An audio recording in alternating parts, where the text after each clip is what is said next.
Yo yo yo yo.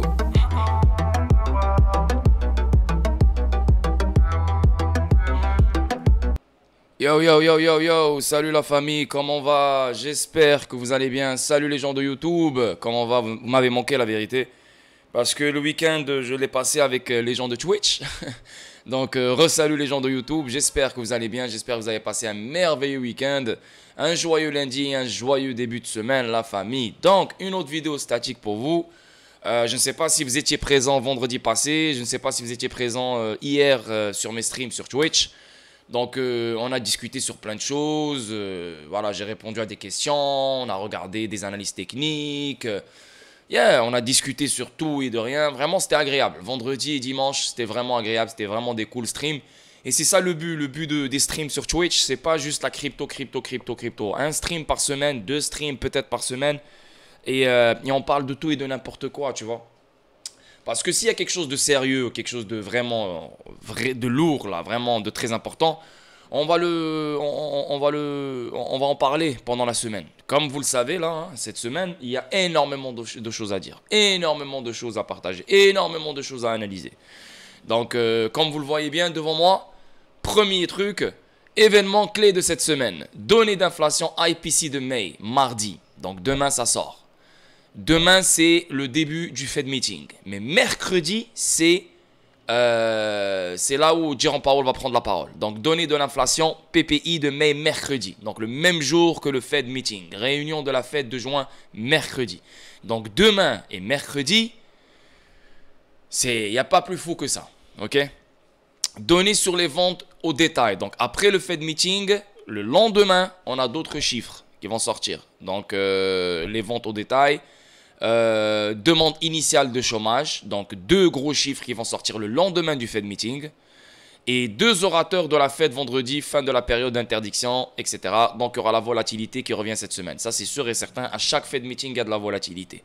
Le dollar qui dump ou bien il pompe, la crypto et le stock market il pompe ou bien il dump. Donc c'est après le Fed Meeting, c'est après cette semaine qu'on saura c'est quoi la direction des marchés. Mais pendant le Fed Meeting et pendant cette semaine, c'est impossible de savoir parce qu'il y aura trop de volatilité dans les deux côtés. Donc, il faut attendre après cette folie pour vraiment juger sur la direction des marchés. Donc, comme vous le savez, on a eu l'augmentation du plafond de la dette. Et c'est ce que je dis depuis toujours, une fois qu'on aura l'augmentation du plafond de la dette, Jerome Powell va suspendre les taux. C'est ce que je pense. Maintenant, n'oubliez pas, après chaque Fed Meeting, il y a le FOMC Minute. Donc le récapitulatif de ce qui a été dit pendant le Fed Meeting. Et ça vient toujours 3 semaines ou 2 semaines après le Fed Meeting. Donc normalement, si on a le Fed Meeting le 14 juin, ça veut dire le prochain, pas Fed Meeting, mais le prochain récapitulatif qui est le FOMC Minute, aura lieu vers début juillet, quelque chose comme ça. Début juillet, 5 juillet, 10 juillet, quelque chose comme ça. Donc, et ce FOMC Minute va confirmer les dires qui vont être dits ce mercredi. Donc, est-ce qu'ils augmentent les taux d'intérêt ou est-ce qu'ils vont suspendre? Donc, le prochain FOMC Minute, il va confirmer que on va continuer à suspendre les taux, on va continuer à augmenter les taux, on va continuer, tu sais quoi, cette fois-ci, on a suspendu les taux dans le Fed Meeting, donc maintenant, le prochain Fed Meeting, on va baisser les taux, tu vois. Donc, le FOMC Minute, c'est le récapitulatif, mais en même temps, on change de quoi s'il y a à changer. Et vu que juste après le Fed Meeting, on a les ventes au détail et les demandes initiales de chômage, ça va impacter la décision, s'il y a une décision à prendre pendant le FOMC Minute. Mais pour l'instant, on ne va pas penser au FOMC Minute, on va se concentrer sur le Fed Meeting first. Et quand tu regardes le Fed Meeting, qu'est-ce que les gens pensent? La réunion de la Fed se prépare pour un appel serré, bien que la Banque centrale soit susceptible de faire une pause. Donc le consensus, il est chaud sur la pause. Mais on parle de 26% à 30% des gouverneurs ou des analystes, etc., qui voient un 0,25% quand même. Moi, je m'en bats les couilles. Moi, voilà, donne-moi 0,25% ou suspends, je m'en fous. Parce que même si tu augmentes le 0,25%, même si tu ne suspends pas, je sais que la suspension arrive. Peut-être qu'elle va venir en juillet, peut-être qu'elle va venir en septembre, peut-être que, voilà, c'est du court terme. Je sais que c'est direct après. Ça ne me dérange pas, Maintenant, si on augmente les 0,25%, bien sûr, vous le savez, hein, les taux d'intérêt impactent le dollar. Donc le dollar pourrait pomper. Donc je vous ai fait des analyses techniques hier sur le dollar. Le dollar, il est dans un niveau où il pourrait continuer le dump parce qu'il a brisé le rising wedge. Et on le voit clairement aujourd'hui, si tu regardes la charte du dollar, il continue à dumper. Donc il continue à dumper avant le Fed meeting. So, est-ce que pendant le Fed meeting, il va balancer 0,25% et là, le dollar, il va reprendre? Ou bien le Fed meeting, il va juste balancer la suspension et là, le dollar va continuer sa chute. Ok? Donc, n'oubliez pas que l'augmentation du plafond de la dette, c'est mauvais pour le dollar. Pourquoi? Parce que c'est la création monétaire. Et la création monétaire, elle est mauvaise pour le dollar. Ça, c'est numéro 1. Numéro 2, la suspension des taux d'intérêt. C'est mauvais pour le dollar. Les taux d'intérêt renforcent le dollar. Là, tu vas suspendre les taux et ça se peut même que tu vas parler d'une baisse de taux. Donc ça, c'est catastrophique pour le dollar. Donc ça se peut qu'à partir de maintenant, le dollar, il est en train de vivre ses derniers moments et la vraie chute va commencer à partir de maintenant. Donc ça, c'est des choses qu'on ne peut pas confirmer maintenant. Il faut attendre le Fed meeting, il faut comprendre les marchés parce qu'il faut savoir qu'est-ce que les marchés voient. Donc même si toi, tu vois ça, ce qui est logique, ben, est-ce que les marchés sont logiques comme toi ou est-ce que les marchés sont fous, sont fous, tu vois? Oui, ils sont dans un rêve ou dans une illusion ou je sais pas c'est quoi le bordel, tu comprends? Donc il faut vraiment watch out petit à petit. Mais je pense que la grande image et je pense que le grand puzzle, il est confirmé. Une explosion imminente qui s'en vient avant 2025. Peut-être que même pendant 2025, il y aura l'explosion. Mais l'augmentation du plafond de la dette est augmentée pour 2 ans d'une façon illimitée. Pour moi, c'est juste une question de temps pour que les marchés explosent. Et voilà quoi. Donc revenons à nos moutons. Lorsque la Réserve fédérale se réunira mercredi pour décider de relever à nouveau les taux d'intérêt, ça sera un problème, une décision de jeu. Ça sera probablement une décision de jeu. Le président de la Fed, Jerome Powell, a déclaré que la Banque centrale prendrait les décisions sur les mouvements de taux d'intérêt sur une base réunion par réunion. Donc chaque réunion, il décide. Il ne faut jamais croire à ce que Jerome Powell il dit. Jerome Powell attendait depuis toujours l'augmentation du plafond de la dette. Le mois dernier, la Fed a relevé son taux d'intérêt de référence à une fourchette cible de 5% à 5,25%, la plus élevée depuis 2007. Les autorités devront décider si les 10 hausses de taux d'intérêt jusqu'à présent suffiront à temps pour calmer l'inflation. L'inflation, elle est perdue. La guerre contre l'inflation est perdue. Moi, je vous le dis, ils ne peuvent rien faire contre l'inflation. Et l'inflation va être une norme, ça va être une normalité. Ça va être normal. On va s'habituer à l'inflation, on va s'habituer au prix high, on va s'habituer à tout ce bordel. Pourquoi? Parce que le QE s'en vient, l'augmentation du plafond de la dette a été officialisée. Ils vont imprimer plus de 4 trilliards d'ici 2025 et ils vont imprimer jusqu'à 20 trilliards d'ici 2028. Donc, imagine. Ou si davantage d'action est nécessaire maintenant. Donc, et un point de données clé, l'indice des prix à la consommation pour le mois de mai arrive mardi alors que la Federal Open Market Committee entame 2 jours de réunion. Donc, ça c'est un des indicateurs préférés de la Fed, la consommation. Excusez-moi. L'indice des prix à la consommation. Ça c'est le IPC, excusez-moi. Ça, ce n'est pas l'indicateur préféré de la Fed, c'est le PCE, l'indicateur préféré de la Fed.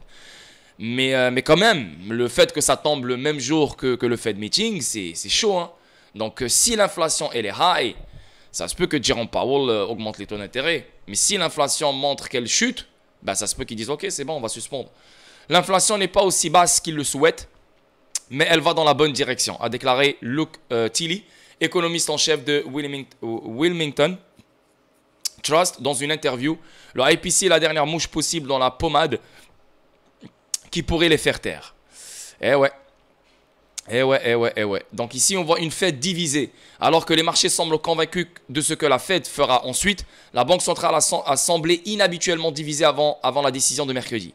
Alors que nous avançons réunion par réunion, après avoir parcouru ce chemin, nous pouvons nous permettre d'examiner les données et l'évolution des perspectives et de faire des évaluations minutieuses, a déclaré Powell le 19 mai. En mai, Powell a également déclaré que les taux d'intérêt n'auraient peut-être pas besoin d'augmenter aussi haut que prévu. La crise bancaire resserrant les conditions de crédit, même avec une inflation bien supérieure à l'objectif de 2% de la Fed. À l'approche de la réunion de juin, les responsables étaient divisés sur ce qu'il fallait faire avant le début de la traditionnelle période d'interdiction de 10 jours. Powell a pris soin de ne pas incliner la main avec le président de la Fed de New York, John Williams, le président de la Fed de Richmond, Tom Barkin, et la présidente de la Fed de San Francisco, Mary Daly. Le président de la Fed de Chicago, Austin Goldsby, et le gouverneur de la Fed, Chris Waller, qui ont également signalé garder leur option ouverte. C'est ce qu'il veut dire. Waller a dit qu'il était trop incertain de ce qu'il fallait faire en juin, mais qu'il ne pensait pas que la Fed devrait cesser d'augmenter les taux d'intérêt jusqu'à qu'il y ait des preuves claires que l'inflation a ralenti. Ça, mon gars, c'est une illusion, là. C'est un rêve. Non, non, non, ce gars-là, il ne faut pas l'écouter. Ce gars-là, il ne faut pas l'écouter. À part si on veut écraser l'économie, vraiment détruire tout le système, oui, il n'y a pas de problème. On continue sur les taux d'intérêt et là, peut-être que votre inflation va baisser à 2%. Mais sinon, non, non, il ne faut pas l'écouter. Et là, quand tu as une augmentation du plafond de la dette qui a été officialisée, tu penses vraiment qu'on va continuer à augmenter les taux? Sérieusement, là. Pour que l'argent facile accède à l'économie, pour que l'argent facile fasse effet, il faut baisser les taux. Donc, non seulement les suspendre, mais les baisser. Donc, ce gouverneur-là, il dit n'importe quoi. Le président de la Fed de Saint-Louis, James Bullard, a déclaré qu'il pensait que la Fed devrait procéder à 2 autres hausses de taux, tandis que le président de la Fed de Dallas, Lori Logan, a dit qu'une pause n'était pas de mise, même si elle a dit que cela pourrait changer en fonction des données entrantes. Donc là, si on remarque, plein de gouverneurs sont tous d'accord avec les taux d'intérêt pour de vrai. Ils ne veulent juste, favor more hikes. Donc tu as 5 gouverneurs qui voient 5 hikes. 3 voting members. Tu as 4 qui sont en train de se pencher vers une pause.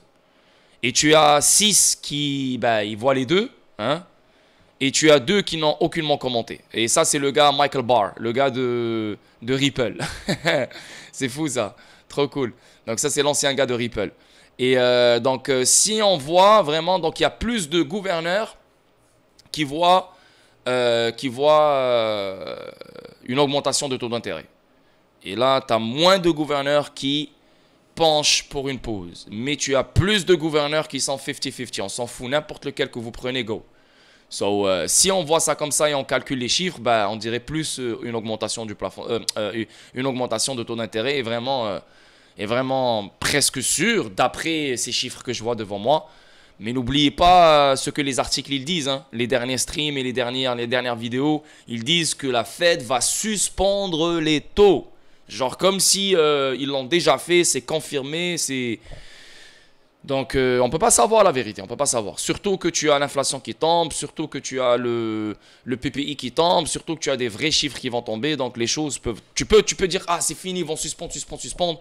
Mais tu fais pas attention aux chiffres. Et là, les chiffres, c'est eux qui changent la décision. Et là, vraiment, ils augmentent les taux d'intérêt. Donc, faut même pas spéculer ni prédire concernant ça. Il faut juste les laisser faire. Et une fois, ils vont donner leur truc. Que ça soit une suspension, que ça soit une augmentation de taux d'intérêt. On s'en fout. Parce que c'est le court terme, ça. On sait que sur le moyen et le long terme, pas le choix d'imprimer. Pas le choix de sortir la planche à billets. Et pas le choix de baisser les taux. Le gouverneur de la Fed, Philip Jefferson, et le président de la Fed de Philadelphie, Patrick Hakera, suggèrent que la Banque centrale pourrait suspendre les hausses de taux lors de sa prochaine réunion politique, bien que les deux aient noté qu'une telle décision ne signifierait pas nécessairement que la Fed en aurait fini avec la hausse des taux. Bien que Harker ait déclaré qu'il était dans le camp de sauter et non de s'arrêter, lors de la réunion de juin, il a réservé sa décision finale sur la base de données qu'il n'avait pas encore vues à l'époque. Cela inclut le rapport sur l'emploi de mai qui est venu plus fort que prévu, c'est vrai. Donc là, on a l'emploi de mai. L'emploi de mai qui est très fort. Donc si on a un emploi qui est très fort, un marché d'emploi qui est très fort, ça veut dire que l'économie peut absorber plus de taux d'intérêt. Mais n'oubliez pas que ces emplois-là sont des chiffres truqués. Donc, ils ne font aucun sens. Rappelez-vous qu'au début de l'année 2023, en janvier, on a eu le même truc sur l'emploi. En janvier, on a eu 500 000 emplois qui sont sortis de nulle part. On était comme, oh, on était tous choqués. Et qu'est-ce qui s'est passé au Fed Meeting qui a suivi? Donc, le Fed Meeting qu'on a eu le 1er et le 2 février, Jérôme Powell a augmenté les taux d'intérêt. Donc maintenant, est-ce que ça va être la seule chose qui va vraiment pousser Jérôme Powell à augmenter les taux d'intérêt pour ce Fed Meeting?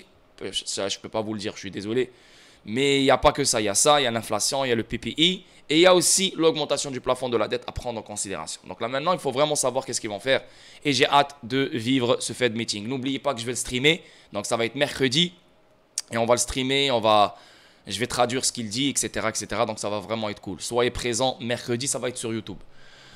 Les données mériteraient une pause. Les données des 6 dernières semaines mériteraient une pause. La mesure préférée de l'inflation de la Fed, l'indice des dépenses de consommation hors volatilité des prix des aliments et de l'énergie, a augmenté de 4,7% par rapport à l'année précédente en avril, s'accélérant par rapport à la hausse de 4,6% observée en mars.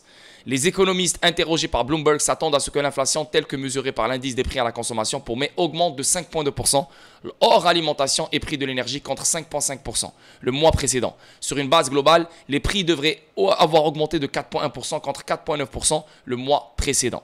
L'inflation n'est pas aussi basse qu'ils le souhaitent, mais elle va dans la bonne direction, a déclaré Tilly. Le IPC est la dernière mouche possible dans la pommade qui pourrait leur faire perdre une pause.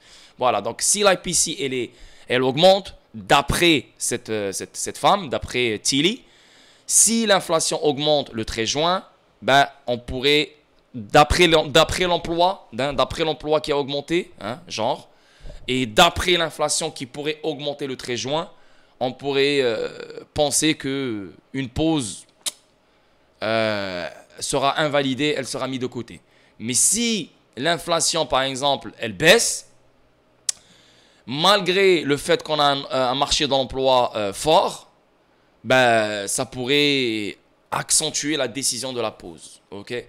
Donc, Tilly pense que la Fed a atteint le sommet des taux d'intérêt et que la Banque centrale commencera à réduire les taux cet automne. Je suis d'accord avec Tilly. C'est pour que l'argent facile accède, pour que la drogue accède aux toxicomanes, il faut enlever des barrières. Et dans le système financier, les taux d'intérêt sont des barrières. Donc, pour que le crédit se stabilise, si tu veux, pour que l'argent circule dans l'économie, etc., il faut baisser les taux. Voilà. Donc, moi, je pense que ça va être la prochaine option une fois qu'on va suspendre les taux. Est-ce que les taux vont être suspendus ce mois-là? Ou est-ce que les taux vont être suspendus le mois de juillet? Est-ce que les taux vont être suspendus pour le mois de septembre? Je ne sais pas. Mais une fois que les taux seront suspendus, on va baisser les taux d'intérêt. Donc, la suspension des taux d'intérêt va faire pomper les marchés.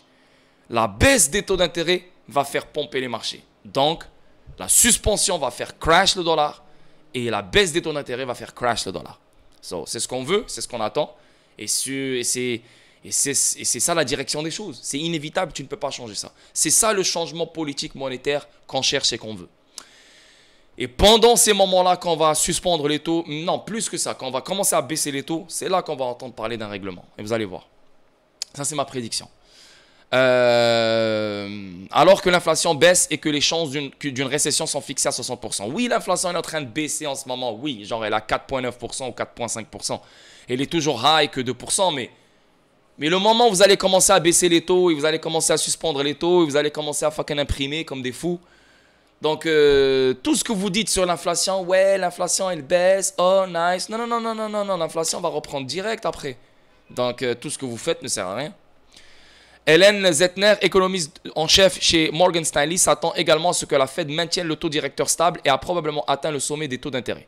Nous pensons que les données n'atteindront pas la barre pour une hausse en juillet et la Fed reste en attente prolongée jusqu'à la première baisse du premier trimestre 2024, a déclaré Zettner. Les conditions bancaires sont stables, mais l'impact du resserrement des conditions de crédit est encore incertain, tout comme les décalages politiques. Nous voyons une barre très haute pour que la Fed reprenne sa randonnée après juin et continuons de nous attendre à ce qu'elle soit en attente prolongée. Donc, Wimel Steet, négociant en obligation pour Wilmington Trust, a déclaré que si les marchés évaluent 80% de chances ou plus pour une pause ou une hausse, alors c'est un feu vert pour ce que la Fed suivra. Pour ce que la Fed suivra, hein? Alors c'est un feu vert pour ce que la Fed suivra. La Banque centrale ne déviera que si elle a de bonnes raisons de le faire. C'est vrai. Ça, ils ont beau avoir que les marchés sont optimistes ou pessimistes ou je sais pas quoi. La Fed va faire ce qu'elle doit faire ou ce qui est sur son agenda, tu vois. Et surtout, s'ils voient que les marchés sont trop optimistes pour une pause, ben, ils peuvent faire vraiment le contraire, tu vois. Parce que leur but, c'est manipuler les marchés et contrôler les marchés. Steve parie sur une pause en juin et une hausse en juillet. Ça fait pas de sens pour de vrai, moi, ça, là. Si on met une pause le mois de juin, pourquoi revenir sur une hausse le mois de juillet, un mois après? Ça ne fait aucun sens. Mais non, ça ne fait aucun sens. Je suis désolé, moi je ne suis pas Steet, je n'ai pas étudié comme Steet, je ne suis pas un gouverneur comme lui ou je ne sais pas quoi. Mais c'est la logique. C'est la logique. Regardez, en 2022, ils étaient sur 0,25, 0,50, 0,75. Et qu'est-ce qui s'est passé une fois qu'ils ont touché le 0,75? Ils ont commencé à baisser. 0,75, 0,5, 0,25. Tu vois? Donc là maintenant, si on suspend, c'est pour baisser après. C'est pas suspendre et augmenter. Tu vois, quand ils ont commencé à baisser les taux d'intérêt à 0,25%, ben ils ne les ont pas augmentés à 0,5% après. Ils auraient pu le mois de mars, mais la crise bancaire a tout sauvé. Elle a vraiment sauvé les marchés d'être frappé par un 0,5%. Parce que ça, si on a eu le 0,5% le mois de mars, on aurait eu un crash. Ça, c'est sûr et certain. Mais le fait qu'on a eu la crise bancaire, et moi je pense que la crise bancaire était voulue, pour ne pas avoir le crash, à mon avis. C'est que je commence à penser à ça pour de vrai, la vérité. Parce que le consensus, tout le monde pensait à 0,5% pour le mois de mars. Mais la crise bancaire est sortie de nulle part. Et c'est ce qui a poussé la Fed à imprimer. Et c'est ce qui a éliminé le 0,5%. Donc, pour moi, si ça pose, le prochain move, c'est on baisse les taux d'intérêt. Donc, un risque potentiel. Ah, ça, c'est le risque que j'arrête pas de vous partager depuis un long moment. Et je pense vraiment que vous le prenez en considération parce que même si ce que je vous raconte est positif pour les marchés à risque, il y a toujours un risque. Il y a toujours un risque. Et là, on parle court terme. Donc, je sais que les gens qui me suivent, c'est des gens long terme. Donc, le risque pour vous, il n'y en a aucun, à mon avis. Mais pour l'instant, hein, pour le court terme, dans ce moment-là, il y a un risque potentiel pour un crash. Maintenant, vu que vous êtes des investisseurs long terme, ce n'est même pas un risque, c'est une bénédiction si on a un crash maintenant. Vous allez juste renforcer vos bagues, ce qui est bien. Donc le Trésor devrait émettre plus de 850 milliards de dollars de nouveaux bons d'ici septembre. Donc l'été au complet, on n'est pas à l'abri d'un dump. Ce qui pourrait créer un potentiel de rendement plus élevé et donc des coûts d'emprunt plus élevés, en particulier pour les banques qui dépendent de financement à court terme, comme le papier commercial, reconnaissance de dettes à court terme émises par des entreprises.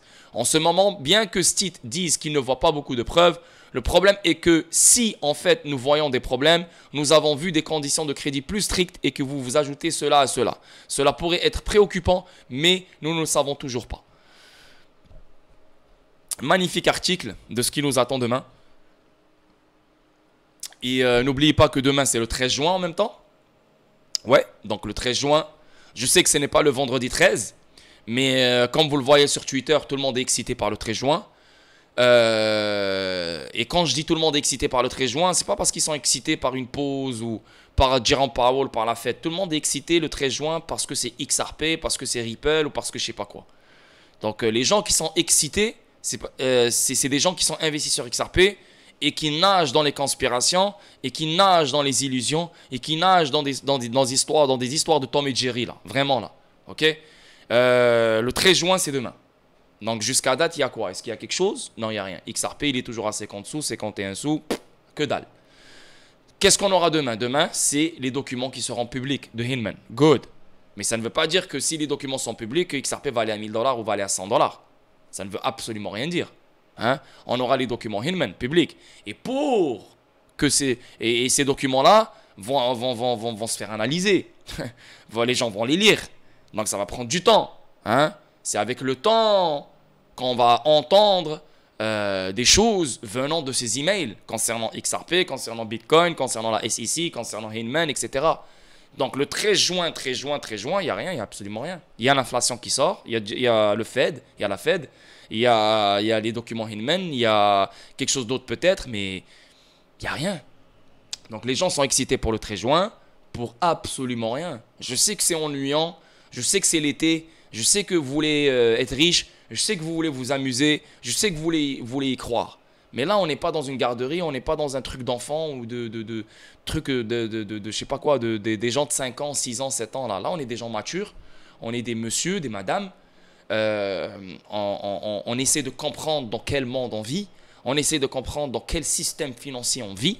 Hein, et voilà quoi, et on met les émotions de côté. Maintenant, s'il y a quelque chose qui arrive le 13 juin, avec plaisir, il n'y a aucun problème. Mais je préfère ne rien mettre dans ma tête parce que la plupart de ces gens-là vont être déçus quand il n'y aura rien demain. Ils vont être déçus. Et imaginez un dump. Imaginez la semaine, là, ça commence à dumper. Imaginez. Tu vois? Donc tous les gens qui se sont excités avant le 13 juin, ouais, ouais, ouais, et tu lis leurs tweets, tu dis, oh my God, le 13 juin, une journée explosive, une journée de malade. Tu parles, mais tu te dis, mais qu'est-ce qui se passe? Mais qu'est-ce qui traîne dans sa tête, ce gars-là, pour qu'il pense que le 13 juin, c'est une date, c'est la date du siècle, tu vois? Donc, on verra, on verra. Moi, comme j'ai dit hier, je supplie Dieu qu'il nous donne quelque chose de 13 juin. Et s'il nous donne quelque chose de 13 juin sur la vie de ma mère, j'envoie un email à tout le monde et j'écris à tout le monde, toutes les personnes que j'ai insultées, depuis que j'ai commencé cette chaîne YouTube, etc. Je suis désolé, je suis le plus grand chevreuil, vous avez raison, vous êtes les boss, vous êtes les patrons. Mais je sais qu'il n'y aura rien. C'est pour ça que je fais cette prédiction. C'est pour ça que je fais cette prédiction. Je sais qu'il n'y aura rien. Anyway, on avance. Bref. Ici, ça parle de France. Donc la France, les gars, je sais que à 76%, ma communauté française, l'industrie alimentaire française s'engage à baisser les prix après la pression du gouvernement. Le ministre des Finances conclut un accord avec 75 fabricants après des signes de baisse de prix des matières premières. Les grands fabricants de produits alimentaires en France se sont engagés à baisser les prix sur des centaines de produits le mois prochain après la pression du gouvernement. Le ministre français des Finances, Bruno Le Maire, a déclaré qu'il avait conclu un accord avec 75 fabricants après des signes de baisse des prix payés par l'industrie pour les matières premières. Le maire a menacé des sanctions financières si les entreprises rompaient la promesse de faire baisser les prix pour les consommateurs sur les produits dont les prix de gros ont baissé, a rapporté Reuters. Les prix sur la liste des produits qui sera publié la semaine prochaine sera réduit de 2% à 10%, a-t-il déclaré. Dès juillet, les prix de certains produits vont baisser, a déclaré vendredi le maire à la chaîne de télévision française BFM, après avoir rencontré la veille des représentants de l'industrie alimentaire. Donc ça, c'est Bruno Le Maire qui dit « Ouais, je vais baisser les prix, nanana, nanana, et si les entreprises ne baissent pas les prix, bah, ils auront une sanction financière. » Ok, good. Et qu'est-ce que Peter Schiff, il dit sur ça? Peter Schiff, il dit le contrôle des prix ne fonctionnera pas en France. Et il ne fonctionnera pas non plus ici. Ouais, tu ne peux pas contrôler les prix. Parce que l'inflation est un effet domino. Ça touche la production, ça touche l'industrie manufacturière, ça touche l'emballage, ça touche tous les acteurs qui font que voilà, ce produit est le produit final.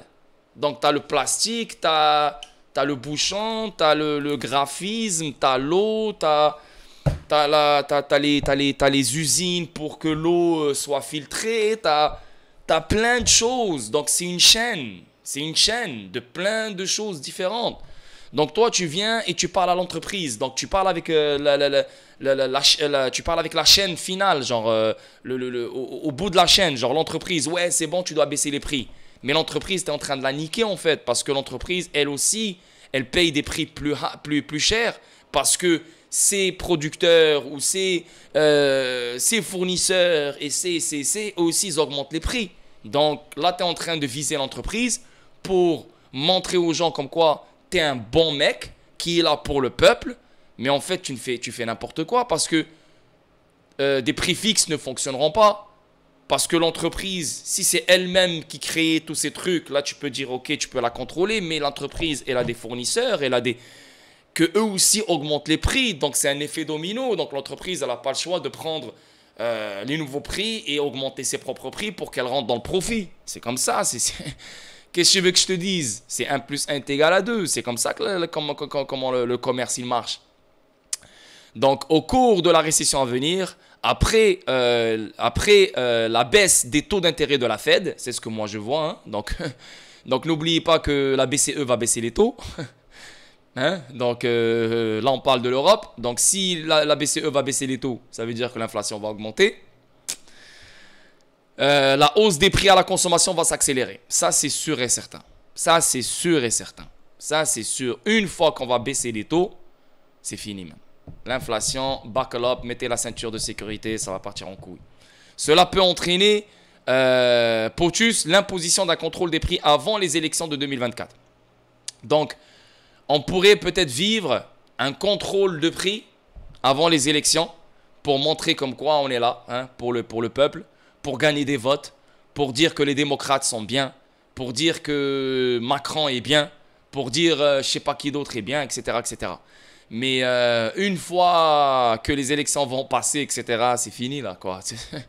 Parce que pendant les élections, il y aura le QE qui va se faire. Pendant les élections, il y aura la baisse des taux d'intérêt qui va se faire. Donc, tu as beau à contrôler les prix qui vont peut-être faire effet sur un court terme, mais sur le moyen long terme, ton contrôle des prix ne servira absolument à rien. Donc Bruno Le Maire, vous le connaissez, hein, il est toujours là à faire le TOG, il est toujours là à faire Tupac devant les caméras. Ouais, non, on va jamais connaître un Mars rouge. Vous rappelez-vous, hein, un mois de mars. Ouais, on va jamais connaître un Mars rouge, on va jamais connaître ci, on va jamais connaître ça, on va connaître... C'est ça sa job. Sa job, c'est ne pas alarmer les gens. Sa job, c'est calmer les gens. C'est ça sa job. C'est tout. Donc, quand tu le vois dire ce genre de choses, ouais, ça va baisser de 2%, 10%. Donc, le français normal, il va dire, ah, Bruno Le Maire, il est vraiment bien là, il fait de la bonne job. Oh. Mais non, il n'a pas le choix de dire ça, tu vois. Mais son truc va pas fonctionner. Et ça, c'est partout dans le monde. Hein. Ce n'est pas juste aux États-Unis ou en France. On avance. Quelques semaines après avoir capitulé sur les actions, les acheteurs au détail sont de retour avec une vengeance. Donc il y a seulement 2 semaines, alors que le S&P était sur le point d'atteindre de nouveaux sommets en 2023, nous avons noté que le bureau des flux clients de Bank of America avait déclaré la capitulation de la vente au détail. Mais ce n'était pas seulement les riches qui faisaient du dumping. Une analyse parallèle de Vanda Research a révélé que dans tout le secteur de la vente au détail, y compris les millennials, armés de quelques centaines de dollars à revendre et d'un compte Robinhood, l'enthousiasme pour l'achat d'actions avait rétréci et les investisseurs de détail ne poursuivent pas le rallye.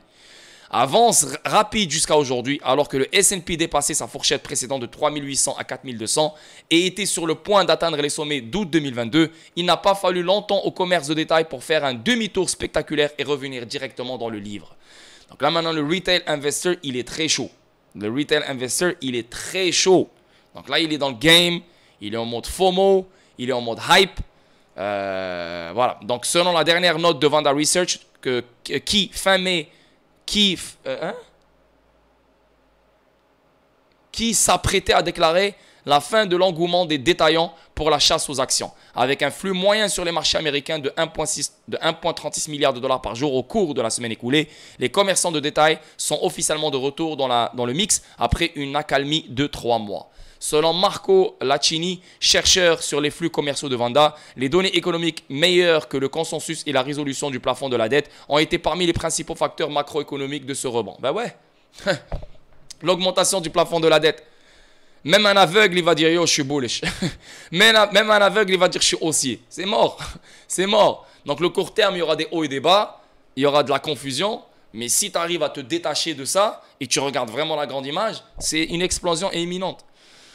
De ce rebond et de la participation, mais la poussée de l'intelligence artificielle est ce qui a stimulé de manière décisive l'esprit animal ces dernières semaines. Il note également que malgré les avertissements de mousse des ours, nous continuons de voir une dynamique de marché relativement bénigne, ce qui nous porte à croire que la hausse des achats du commerce de détail peut se prolonger au cours des prochaines semaines et à son tour soutenir la hausse des marchés boursiers. Donc n'oubliez pas que le drainage de liquidités peut se faire d'ici jusqu'à septembre. Ok? Donc, c'est ce que le Trésor va faire pour remplir ses coffres. Maintenant, ce qu'il peut faire pour vraiment augmenter la liquidité, pour bien la drainer, ben, ce qu'il peut faire, c'est vraiment faire pomper les marchés. Donc là, on pourrait vraiment vivre un pompe pour le mois de juin, un pompe pour le mois de juillet. Et là, tu as le mois d'août qui est dégueulasse. Et là, tu as le mois de septembre qui est dégueulasse. On draine tout ce qui a été donné comme pompe le mois de juin et le mois de juillet. Tu vois? Donc, ça peut vraiment arriver. Pourquoi? Parce qu'on a un indicateur ici. On a le retail investor, donc les gens normaux, qui sont chauds et qui sont hype. Et les manipulateurs savent ça parce que c'est comme ça qu'ils font leur argent. Ils font leur argent sur la tête de ces gens-là. Donc, quand ces gens-là sont en mode hype, c'est normal et je les comprends. Tu as l'augmentation du plafond de la dette qui a été officialisée. Tu as la suspension des taux qui va peut-être venir. Tu as le Dow Jones qui te montre des choses quand même positives. So, je les comprends. Mais en même temps, ça peut être aussi un trap, un piège pour vraiment augmenter la liquidité que le Trésor cherche et on la sort. N'oubliez pas que quand on parle du stock market, on parle de la crypto aussi. C'est deux marchés à risque. Donc, les deux sont corrélés. C'est le Dow Jones Pump, la crypto Pump. On avance. Là, on va parler de la crypto. Première partie est finie. Le secteur de la cryptographie russe et iranien ont pour parler de coopération. Dans un développement notable, les dirigeants des industries russes et iraniennes de la cryptographie et de la fintech se sont récemment réunis au Salon international des industries financières à Téhéran. Les discussions ont porté leur utilisation des jetons numériques pour contourner les sanctions internationales et favoriser le commerce entre les deux nations. Les responsables du gouvernement russe étaient notamment absents, mais le panel comptait des personnalités de premier plan des deux pays, notamment Alexander Brazinov, directeur exécutif de l'association russe de l'industrie, de la crypto-monnaie et de la blockchain, et Mustafa Amiri, secrétaire de l'association iranienne des technologies financières. Donc la Russie et l'Iran qui coopèrent dans le secteur de la cryptographie. Magnifique. Donc là, on voit Binance qui se fait démonter en Nigeria aussi. Le Nigeria ordonne à Binance de suspendre ses opérations tandis que Hong Kong accueille Coinbase. La SEC Nigeria a déclaré que les opérations de l'échange cryptographique dans la région étaient illégales. En revanche, Hong Kong a accueilli Coinbase assiégé dans le pays. Donc Hong Kong qui accueille Coinbase, mais la SEC du Nigeria, elle dit non à Binance. Parce que la SEC aux États-Unis a poursuivi Binance. Donc la SEC du Nigeria a fait pareil. C'est drôle. On avance. Binance et Coinbase voient 4 milliards de dollars de retrait. Ouf. Binance et Coinbase ont collectivement enregistré 4 milliards de dollars de sortie entre lundi et jeudi la semaine dernière. Waouh. 205 millions de dollars en BNB seront liquidés si cela se produit. Ouf. Cette entité liée à Binance a l'intention de vendre pour 205 millions de dollars de Binance Coin si son cours devient négatif. Donc, l'éminente société de sécurité blockchain PeckShield s'est adressée à Twitter pour annoncer qu'une quantité substantielle de Binance Coin pourrait être liquidée si le prix du BNB prenait une tournure baissière majeure. Cependant, la communauté n'est pas d'accord, affirmant qu'il existe des données qui expriment le contraire. 920 000 BNB peuvent être liquidés si cela se produit. Un tweet récent publié par PeckShield a déclaré que si BNB diminuait de plus de 20% de son niveau de prix actuel, 920 000 BNB d'une valeur d'environ 204,8 millions de dollars seraient liquidés au profit de l'équipe BNB Chain. Il s'agit d'atténuer les conséquences de l'exploit du protocole Venus de Binance qui s'est produit à l'automne de l'année dernière et d'éviter le manque à gagner de Venus. Bah écoutez, si vraiment il y a cette vente, BNB appartient à Binance. Binance, c'est le visage de la crypto. Donc éventuellement, la crypto va se faire impacter indirectement. Dans un tweet précédent qui a maintenant été supprimé, remplacé par un nouveau à la place, l'équipe de la chaîne BNB a affirmé qu'aucun de ces jetons BNB n'arriverait sur le marché. Donc, qui dit vrai, je ne sais pas. Le tweet récemment publié indique que le pirate du pont interchaîne de la chaîne BNB a effectué un dépôt de 920 000 BNB sur le protocole de Venus.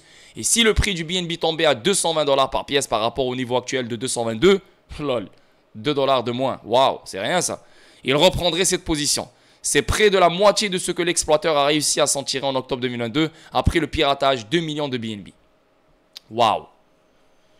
Donc, il y a un dump qui s'en vient là sur BNB. Et ce dump de BNB pourrait vraiment impacter la crypto, quoi. Les 30 millions de dollars en USDT qui ont été envoyés à l'adresse de liquidation par Binance seront utilisés pour rembourser la dette de l'attaquant du pont BNB dans le protocole Venus. Ok. Donc là, il y a un dump BNB qui s'en vient, à ce qui paraît. Arrêt partiel de Crypto.com aux États-Unis. Devriez-vous vous inquiéter? Donc, il y a une attaque sur les échanges aux États-Unis. Donc, Crypto.com qui ferme. Binance USA qui bloque. Coinbase qui est poursuivi. Je ne sais pas quel autre échange va se faire impacter pour de vrai. Il y a Gemini encore, il y a Kraken, il y en a plein, mais... Yeah, donc Crypto.com, est-ce qu'on devrait s'inquiéter? Non, non. Si vous avez votre argent sur Crypto.com, oui, là, vous devez vous inquiéter, bien sûr.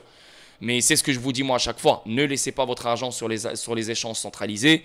Achetez un cold wallet. C'est pour ça que j'arrête pas de vous parler de Decent Wallet. N'achetez pas le Ledger, je vous le dis, je vous le répète, n'achetez pas le Ledger. Et si vous avez un Ledger en ce moment, s'il vous plaît, changez-le et achetez une autre marque. Sans parler de ce qui s'est passé avec Ledger la dernière fois, les mots-clés, etc., etc. Donc, ils peuvent envoyer les choses au gouvernement. Mais il y a une autre histoire que je ne peux pas en parler maintenant parce que la personne ne m'a pas encore donné le feu vert. Une fois que la personne va me donner le feu vert, je vais en parler parce que tout le monde est à risque. Toute personne qui a le Ledger est à risque. C'est vraiment quelque chose de dégueulasse. La personne a perdu son argent et l'argent est sorti directement du Ledger. N'oubliez pas que sur le Ledger, on doit confirmer la transaction avant qu'elle sorte. Mais ce hacker a tout sorti sans qu'il ait besoin de confirmer la transaction sur le ledger ni rien. Donc il y a une faille dans le ledger. La personne elle est en train de parler avec Ledger pour vraiment trouver une solution, pour récupérer son argent, je sais pas quoi. Mais je ne veux pas vous alarmer, mais je vous le dis depuis toujours. Je suis le seul qui le dit, je suis le seul qui vous alarme. Il y a plein de monde, non, mais vous paniquez pour rien. Tous ces gens-là qui vous disent ça, vous devez les enculer. Vous ne devez pas les écouter. De un, ils font les connaisseurs comme s'ils savent tout, mais ils savent rien, que dalle. Donc s'il vous plaît les gars, protégez-vous parce que tout le monde s'en fout de votre gueule. Parce que le moment où vous allez perdre, il va dire « Ah, désolé pour toi, courage. » Mets-le dans ton cul le courage, m'en bats les couilles. J'ai perdu mon argent, je suis dans la merde. Qu'est-ce qui se passe? N'écoutez personne. Même si lui connaît, non, personne. Ledger à mettre de côté. Vous ne devez pas acheter Ledger. Acheter un Decent Wallet, acheter Elipal, acheter je sais pas quoi. Je ne suis pas en train de dire que tous les autres sont safe. Je suis juste en train de dire que jusqu'à date, Ledger a des failles. C'est pas la première personne qui me dit ça. J'ai même eu une deuxième personne sur le Discord qui m'a dit ça aussi, qui a perdu ses XRP du Ledger. Comment? Aucune idée. Mais tous les hacks et tout ce bordel arrivent que sur le Ledger. Donc il y a une faille. Ok? Les hackers sont devenus très forts. On ne peut pas savoir exactement comment ils font leur truc, mais l'argent sort du Ledger. Donc imaginez vous avez tous vos XRP, imaginez vous avez tout votre argent que vous gardez en sécurité pendant toutes ces années, et là ça part du jour au lendemain. Donc sortez votre argent du Ledger. On s'en bat les couilles du Ledger. Ledger, c'est pas votre père, c'est pas votre mère. On s'en fout. Ah ouais, c'est français, je suis français. Si tu penses comme ça, je te jure, tu mérites la pire chose sur cette terre. Tu mérites de te faire démonter. Tu mérites de perdre ton argent. Si tu penses comme ça, ah ouais, c'est français, donc je consomme français. Si tu penses ça, tu mérites de te faire démonter la vérité. Et je te le souhaite. Donc, achetez un Decent Wallet. Ou acheter n'importe quel autre wallet, je m'en bats les couilles. Mais si le Decent Wallet t'intéresse, en cliquant sur mon lien, tu économises $30. Ok? T'as pas besoin de cliquer sur mon lien, je m'en bats les couilles, moi. Je m'en fous. Achète un Decent Wallet ailleurs, là. Mais fais-le. Parce que Ledger, fini. Non seulement il y a eu l'histoire de les clés ou le gouvernement, etc. Mais là, maintenant, il y a un hack. Et c'est en cours en ce moment même. La personne, je la connais, je lui parlais. On a même trouvé la personne, à ce qui paraît, qui a hacké. Parce que l'argent, elle est partie sur une certaine adresse. Et cette adresse-là, j'ai pu trouver le compte Twitter de cette adresse-là. Ok? Bref, je ne vais pas donner le nom de la personne. Je ne vais pas parler de tout ça parce que la personne, elle a dit on attend. Parce que moi je lui ai proposé de faire une annonce sur Twitter et de taguer tout le monde et de retweet tout le monde parce que tout le monde est dans la merde, hein, que ce soit américain, français, tout le monde est dans la merde. Si tu possèdes un Ledger, t'as un risque de te faire niquer. Donc s'il vous plaît les gars, n'achetez pas un Ledger et bien sûr ne laissez aucun investissement sur un échange comme crypto.com. Ok? Et là on parle des États-Unis. Donc maintenant si toi tu es en France et crypto.com, tout va bien en France, bah, tu peux utiliser crypto.com en France, il n'y a aucun problème. Mais là, on parle aux États-Unis. Donc, aux États-Unis, c'est la merde. Mais toi, tu ne vas pas attendre que c'est la merde en France pour que tu te réveilles. Tu comprends? Fais attention. Surtout que tu as Mika qui s'en vient en Europe. Donc, Mika, ce n'est pas un truc, cool. C'est un truc qui va vraiment changer la donne, qui va imposer beaucoup de régulations sur les échanges, sur les actifs et sur l'écosystème au complet de la crypto. Donc, faites attention et protégez-vous de la meilleure manière qu'il soit. Et ne faites confiance à personne. Ni moi, ni Biggie, ni personne. Personne. Le moment où il y a un truc louche, tu dois reculer. Je te le dis, je te le répète. On avance. Tether frappe 1 milliard de USDT sur Ethereum pour soutenir les échanges de chaînes. Tether a frappé un nouveau milliard USDT sur la blockchain Ethereum. Il s'agit de la deuxième monnaie USDT d'1 milliard de dollars de Tether en moins de 2 mois. Tether, le plus grand émetteur de pièces stables, a frappé 1 milliard de jetons USDT sur la blockchain Ethereum dans le cadre de sa reconstitution des stocks. Est-ce que ce 1 milliard va avoir un impact positif sur les marchés? Je pense que oui, man. Bah, je ne sais pas quand, je ne sais pas comment, mais quand tu fais rentrer 1 milliard de jetons sur une blockchain, c'est comme si tu as imprimé, c'est comme si tu as sorti la planche à billets, c'est comme si tu as imprimé de l'argent facile. Et tu as boosté l'économie avec, ou bien tu as acheté des bonds avec, tu vois. C'est pareil, c'est juste sur la blockchain. Donc, Ethereum pourrait vraiment pump vis-à-vis cette nouvelle.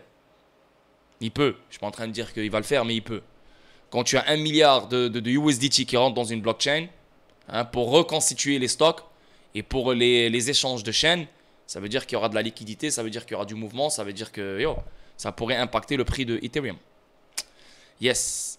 Les Américains ne veulent pas d'une monnaie numérique de banque centrale. Nouvelle découverte de sondage. Aucune personne sur cette terre qui a une cervelle, qui réfléchit, ne voudra d'une CBDC. C'est juste les cons, c'est juste les transgendres, c'est juste les LGBTQ, c'est juste je sais pas qui, des gens foqués dans la tête qui veulent vraiment une CBDC, tu vois. Nous, on veut les CBDC, pourquoi? Parce qu'on est investi sur XRP. Et XRP sera très bien utilisé dans le monde des CBDC. Non seulement les CBDC, mais d'autres choses, l'Internet de la valeur. Donc les CBDC, le fait qu'ils voient le jour, c'est bon pour nous parce que nous, on est investi sur un outil qui va donner l'interopérabilité aux CBDC, qui va éliminer le préfinancement dans les CBDC, etc., etc., etc. So, pour nous, on veut que les CBDC voient le jour. Mais la vérité, c'est mauvais les CBDC. C'est littéralement... ils nous enlèvent littéralement notre liberté. Littéralement. C'est fini. Une date de péremption. Voilà ce que tu peux acheter. Voilà ce que tu peux pas acheter. À qui tu envoies l'argent. Voilà, c'est pas cool. C'est pas cool. Mais nous, on est heureux par ça. Parce qu'on est des investisseurs.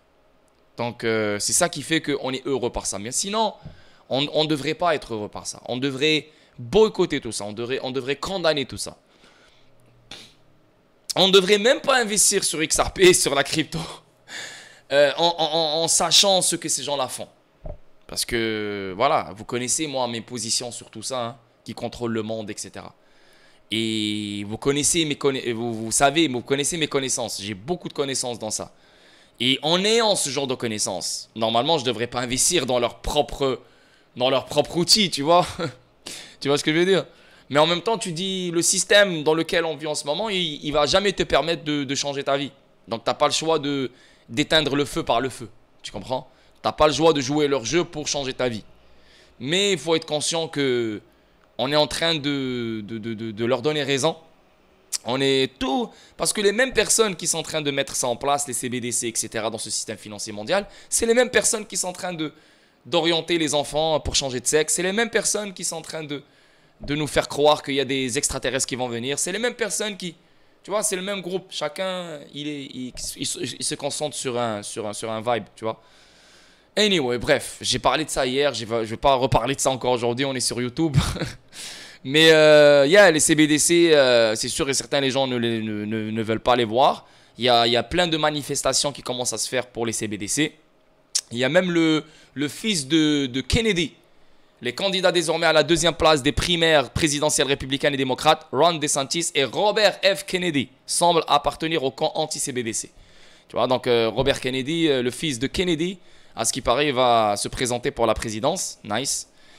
Et eux, ils sont anti-CBDC. Mais anti-CBDC, oui, tu as le droit de le dire parce que tu peux dire tout ce que tu veux tant que tu n'es pas président. Mais le moment où tu seras président, tu auras des gens avec des costumes noirs et des lunettes noires qui vont venir te voir dans ton bureau. Ils vont te dire, écoute, là, tu es président. Oui, tu as fait des promesses à ton peuple, mais ces promesses, tu vas les mettre de côté parce que nous, on va te donner un script. Si tu ne suis pas le script, on va te détruire. That's it, tu fermes ta gueule, merci, bonsoir. C'est pour ça que quand vous dites Trump, Trump, moi je l'adore. Pour de vrai, je l'adore, il est trop cool, il est trop drôle. Quand tu le vois, tu vois les États-Unis. Mais Trump, il a beau être contre les globalistes, il a beau être contre je sais pas quoi. N'oubliez pas que Trump, il a poussé les vaccins. Donc, si tu es contre les globalistes, pourquoi tu pousserais les vaccins? Et n'oubliez pas que Trump, il a beau à gagner en 2024, il a beau à nous montrer comme quoi, les globalistes, on va les démonter, on va. Mais les choses sont tellement plus grosses que lui qu'il n'aura pas le choix de céder. Il n'aura pas le choix de céder et d'accepter le plan des globalistes. Donc, c'est inévitable. Inévitable. On avance. Ici, ça parle de Hedera. 11 milliards de transactions. Hedera continue toujours à augmenter les transactions. 11 milliards de transactions. Incroyable. Magnifique pour Hedera. Et là, on va parler de Ripple. Donc, la fin de la vidéo. On est à 50 minutes. PDG de SBI. Les investisseurs XRP pourraient voir des gains massifs si le résultat juridique favorise Ripple. Bah, ça, c'est des choses qu'on dit depuis toujours. Hein. Et voilà, tu as le PDG de SBI. Hein. Ça, c'est pas Lord. Ce n'est pas un gars de Twitter. Ça, c'est le PDG de SBI. Et vous connaissez c'est qui SBI. SBI qui est connecté maintenant XDC. SBI qui est connecté aux banques russes. SBI qui est connecté au monde entier. C'est gros. C'est un gros groupe japonais de malades qui est obsédé par Ripple, obsédé par XRP. Qui ont même un stake dans Ripple. Et Ripple a un stake dans SBI, tu vois. Là maintenant, le mec, il te le dit live. Il te le dit sans aucune hésitation, aucune honte, rien. Il te le dit. Les investisseurs XRP pourraient voir des gains massifs si le résultat juridique favorise Ripple. C'est quoi les gains massifs? Il y a des gens qui peuvent penser à 2 chiffres. Il y a des gens qui peuvent penser à 3 chiffres. Il y a des gens farfelus dans la tête, ils vont penser à 4 chiffres. Mais 2 chiffres, 3 chiffres, ça c'est des gains massifs pour moi. Une fois que XRP aura la clarté, il y en aura 2 qui auront la clarté en fait. Bitcoin, parce que vu que personne l'a créé, si tu veux, on sait que c'est la NSA qui l'a créé, mais vu que personne n'est derrière Bitcoin, donc lui automatiquement il a sa clarté, c'est une commodité. Mais le moment où XRP sera déclaré comme un coin, comme une devise, comme une commodité, il n'y en aura que 2 dans le marché au complet qui auront la clarté. Ok? Mais dans ces 2-là, tu as un qui est pure spéculation, même s'il a sa clarté, même si c'est une commodité, mais tu as un qui a une utilité extraordinaire. Ok? Bitcoin a été créé pour faire ce que XRP fait. Bitcoin a malheureusement pas fait ce qu'il était supposé faire. Et XRP est venu à la rescousse. Et comme par hasard, c'est les 2 seuls qui auront la clarté. Et comme par hasard, ils ont été créés par les mêmes personnes. Wallah, je te jure, on vit dans un film. On vit dans un film. On vit dans un film. Là, les gens vont prendre pour un conspirationniste. Mais juste fou, c'est malade. Bitcoin qui sort en premier, qui fait croire aux gens que yo, il est contre les banques, c'est l'argent du peuple. Grâce à cette illusion, les gens ont adopté Bitcoin. Proof of work, preuve de travail. La preuve de travail a montré que dans les premières années qu'elle ne pouvait pas scale, elle ne peut pas devenir meilleure, etc. Donc c'est là que on a eu Ripple, c'est là qu'on a eu le XRP Ledger en 2012, c'est là qu'on a eu XRP.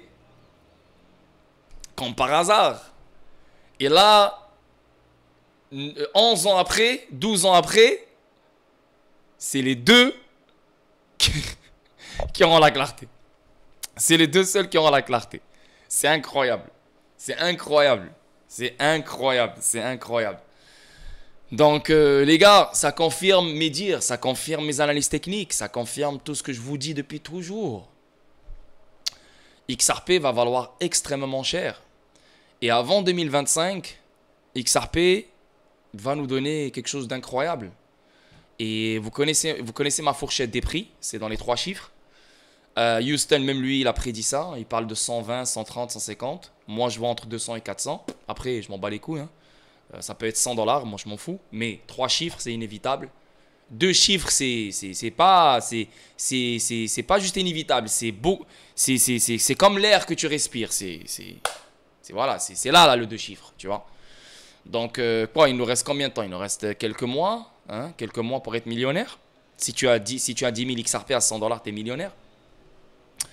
Donc, voilà quoi. Le PDG de SBI, il te le dit. Patience, patience, patience, les gars. Et vous allez vivre votre meilleure vie. Patience, les gars. Patience, les gars. Ok? Patience, les gars. Votre meilleure vie arrive. Patience. Ici, on voit le fondateur de Deezer Capital dit que c'est étrange que la SEC ait poursuivi Ripple et épargné Stellar. Ouais, moi aussi, je trouve ça étrange, pour de vrai. Moi aussi, je trouve ça très étrange. Mais je pense que si XRP, il a sa clarté, je pense que XLM l'aura automatiquement, à mon avis. À mon avis, c'est ce que je pense.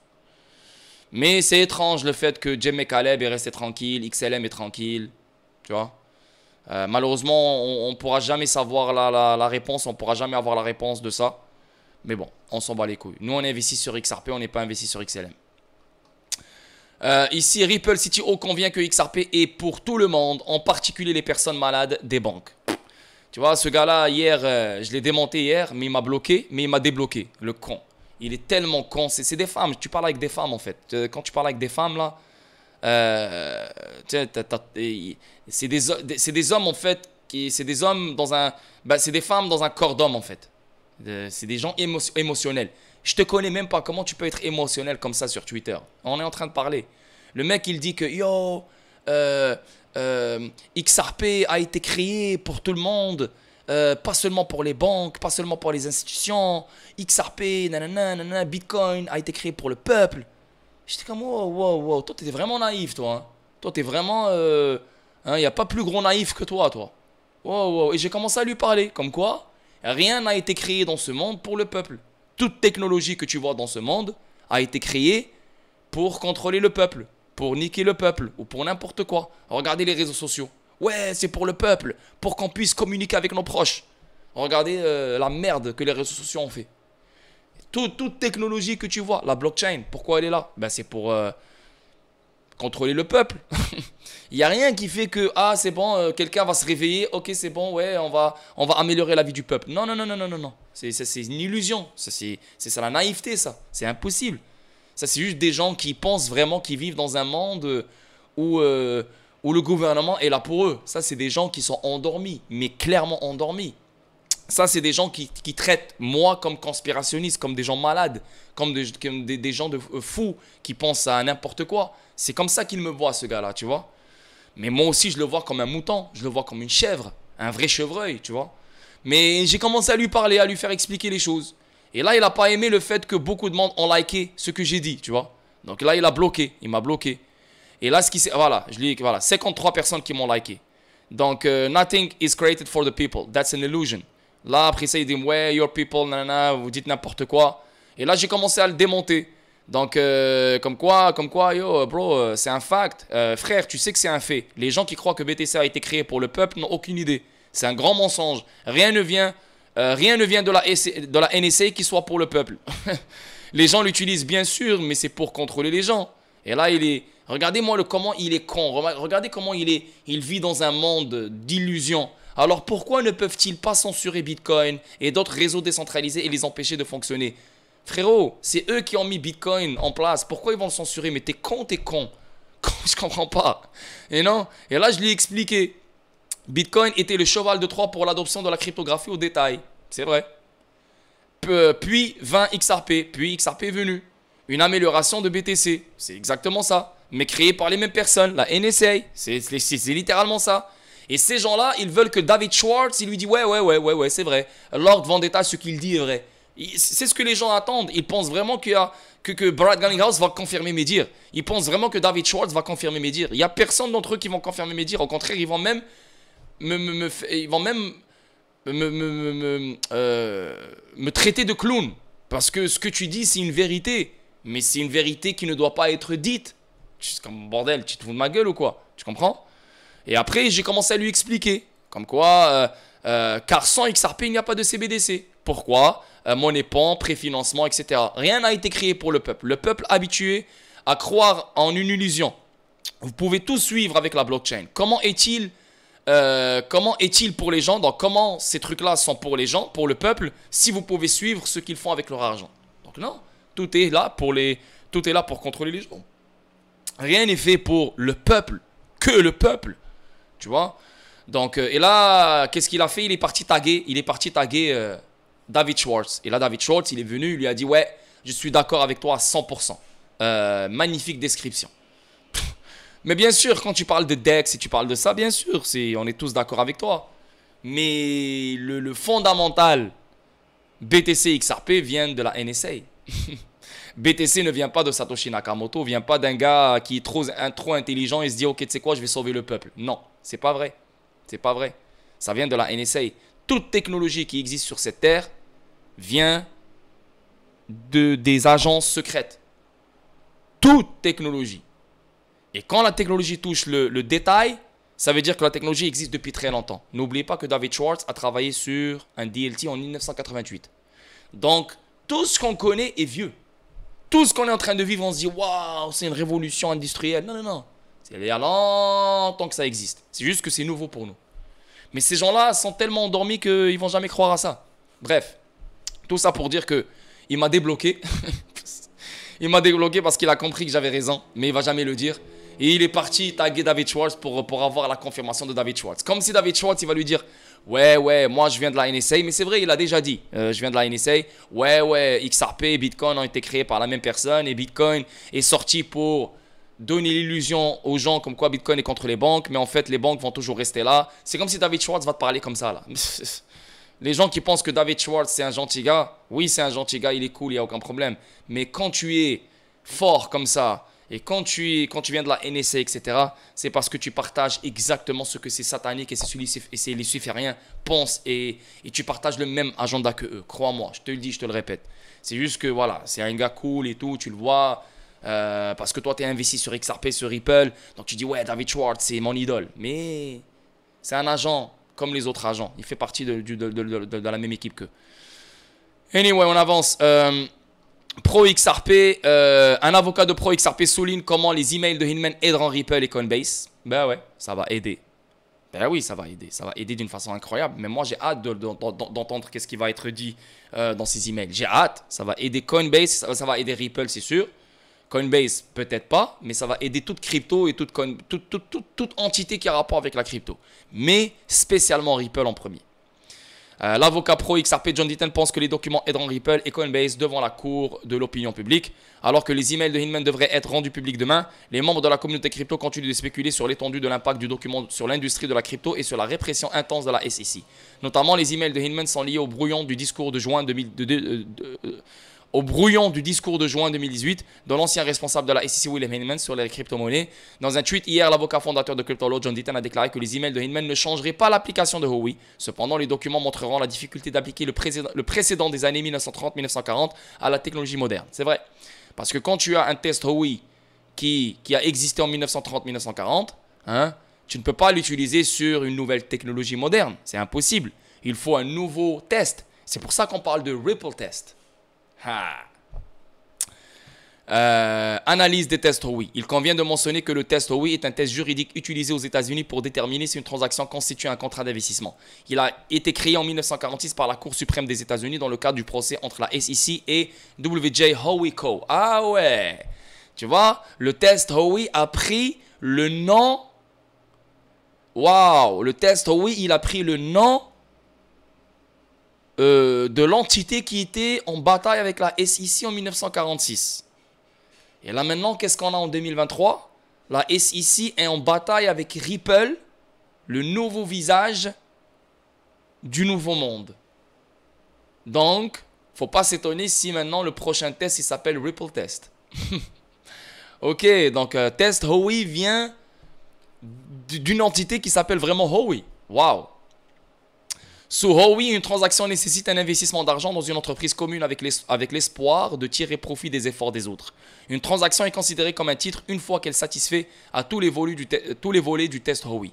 Depuis la création de Howey, le test a été appliqué dans de nombreuses poursuites liées aux valeurs mobilières, y compris les affaires en cours SEC contre Ripple.